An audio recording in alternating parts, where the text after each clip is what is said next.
दुनिया के बहुत कम जलमार्ग ऐसे होंगे जो इतना चर्चा में रहे हों जितना स्ट्रेट ऑफ होर्मुज है, जिसके रणनीतिक और आर्थिक महत्व के बारे में तो आप सभी अब तक समझ ही गए होंगे कि कितना महत्वपूर्ण है।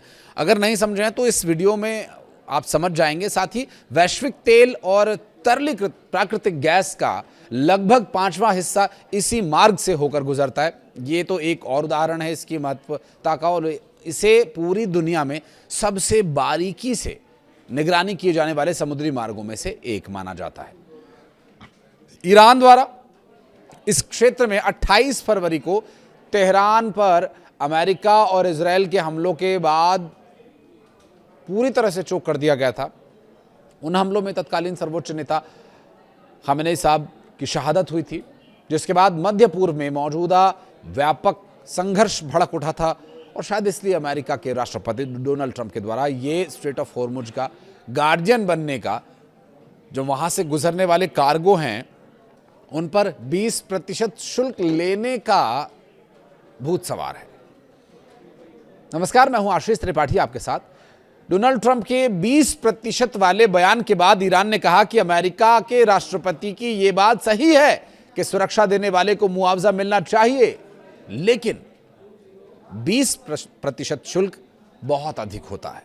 साथ ही दावा यह किया कि स्ट्रेट ऑफ होर्मुज का जो ओरिजिनल वास्तविक गार्जियन है वो ईरान है। ईरान के विदेश मंत्री सैयद अब्बास अरागची जी ने सोशल मीडिया के एक्स प्लेटफॉर्म पर लिखा कि अमेरिकी प्रेसिडेंट बिल्कुल सही हैं। जो भी वाणिज्यिक जहाजों को स्ट्रेट ऑफ होर्मुज से सुरक्षित मार्ग उपलब्ध कराता है उसे इस सेवा के लिए मुआवजा मिलना चाहिए, लेकिन जिस तरह से डोनाल्ड ट्रंप मांग रहे हैं वो नहीं, ईरान को मिलना चाहिए। उन्होंने कहा कि ईरान हमेशा से इस स्ट्रेट का गार्डियन रहा है और आगे भी रहेगा। हालांकि 20% शुल्क निश्चित रूप से बहुत अधिक है। उन्होंने कहा कि हम निष्पक्ष रहेंगे। इससे पहले प्रेसिडेंट ट्रंप ने कहा था कि स्ट्रेट ऑफ होर्मुज ईरान के साथ या उसके बिना भी खुला रहेगा, क्योंकि अमेरिका उस व्यवस्था को फिर से लागू करने की ओर है जिसे उन्होंने ईरानी नाकेबंदी बताया है।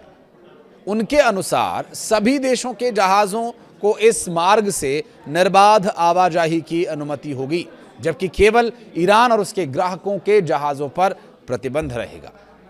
डोनाल्ड ट्रंप ने अपने social media platform truth social पर लिखा कि अब से अमेरिका को guardian of the straight of Hormuz के नाम से जाना जाएगा। निष्पक्षता के आधार पर इस संवेदनशील समुद्री मार्ग की सुरक्षा पर होने वाले सभी खर्च की भरपाई के लिए यहां से गुजरने वाले हर एक कार्गो पर 20% शुल्क लिया जाएगा। उन्होंने कहा कि स्ट्रेट ऑफ होर्मुज खुला है, ईरान के साथ या उसके बिना भी। हम ईरानी नाकेबंदी को फिर से लागू कर रहे हैं, मतलब केवल ईरान के जहाजों या उसके ग्राहकों को ही इस मार्ग से आवाजाही से रोका जाएगा। बाकी सभी देशों को इस स्ट्रेट का निष्पक्ष और खुला उपयोग करने की पूरी अनुमति होगी। ट्रंप ने यह कहा कि इस व्यवस्था को फिर से लागू करने की प्रक्रिया तत्काल प्रभाव से शुरू कर दी गई है, और इस घोषणा के कुछ घंटे पहले डोनाल्ड ट्रंप ने फॉक्स न्यूज को दिए गए एक इंटरव्यू में संकेत देते हुए कहा कि हम होर्मुज की सुरक्षा और संभव है कि संचालन भी करें। हम इस स्ट्रेट के संरक्षक बनेंगे। शायद हम खुद को guardian angel of the straight कह सकते हैं।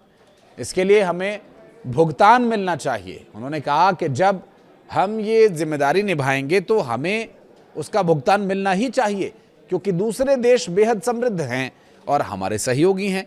हमसे ये उम्मीद नहीं की जा सकती कि हम ये सब मुफ्त में करते रहें। ट्रंप का ये कहना था कि अमेरिका दशकों से इस रणनीतिक समुद्री मार्ग से गुजरने वाले जहाज़ों की सुरक्षा करता रहा है। क्या इस युद्ध से पहले अमेरिका के प्रेसिडेंट के मुंह से आपने स्ट्रेट ऑफ होर्मुज का नाम सुना था? देख लीजिएगा अपने लेवल पर, जो भी आप रिसर्च करना चाहें, गूगल करना चाहें, यूट्यूब पर, कहीं भी जहां भी आपको लगता है सर्च करके देखिएगा। लेकिन इस युद्ध के बाद स्ट्रेट ऑफ होर्मुज को हर कोई जानने लगा। इस पूरी दुनिया में बच्चा बच्चा ये सुन रहा होगा और समझ भी रहा होगा कि स्ट्रेट ऑफ होर्मुज है क्या। लेकिन डोनाल्ड ट्रंप तो डोनाल्ड ट्रंप है।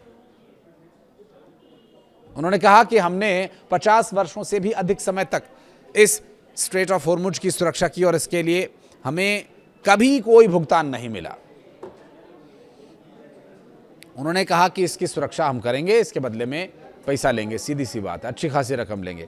अमेरिकी सेंट्रल कमांड ने एक्स पर पोस्ट कर जानकारी दी कि 14 जुलाई को शाम 4 बजे से ईरानी बंदरगाहों पर आने जाने वाले समुद्री यातायात को फिर से रोका जाएगा। सेंटकॉम ने कहा कि अमेरिकी सेना ईरानी बंदरगाहों और तटीय क्षेत्रों में जाने वाले वहां से आने वाले जहाज़ों के खिलाफ नाकेबंदी लागू करेंगी और इसके साथ ही खाड़ी और होर्मुज के पास मौजूद सभी नाविकों को मरीनर्स ब्रॉडकास्ट पर नजर रखने के लिए रेडियो चैनल 16 पर अमेरिकी नौसेना के संपर्क में रहने की सलाह दी गई है। और इससे पहले 13 अप्रैल को 18 जून तक ये नाकेबंदी लागू थी, जिससे वॉशिंगटन और तेहरान के बीच एक अंतरिम समझौते के बाद हटा लिया गया था। ईरान का रुख पिछले महीने हुए एक अंतरिम शांति समझौते पर आधारित है, जिसके बारे में उसका कहना है कि ये उसे जलदमरू मध्य के माध्यम से यातायात को नियंत्रित करने और यहाँ तक कि टोल वसूलने का अधिकार देता है। वसूल टोल ले लो, चुंगी लगा लो वहाँ पर। अमेरिकी तर्क ये है कि समझौता या जो भी कहें, अंतर्राष्ट्रीय कानून नेविगेशन की स्वतंत्रता की गारंटी देता है और ट्रंप ने कहा था कि पर्दे के पीछे बातचीत जारी रहने के बावजूद अंतरिम समझौता खत्म हो गया। कुछ कहना चाहें तो कमेंट सेक्शन में जरूर बताइएगा। वीडियो को यहाँ तक देखने के लिए बहुत बहुत धन्यवाद।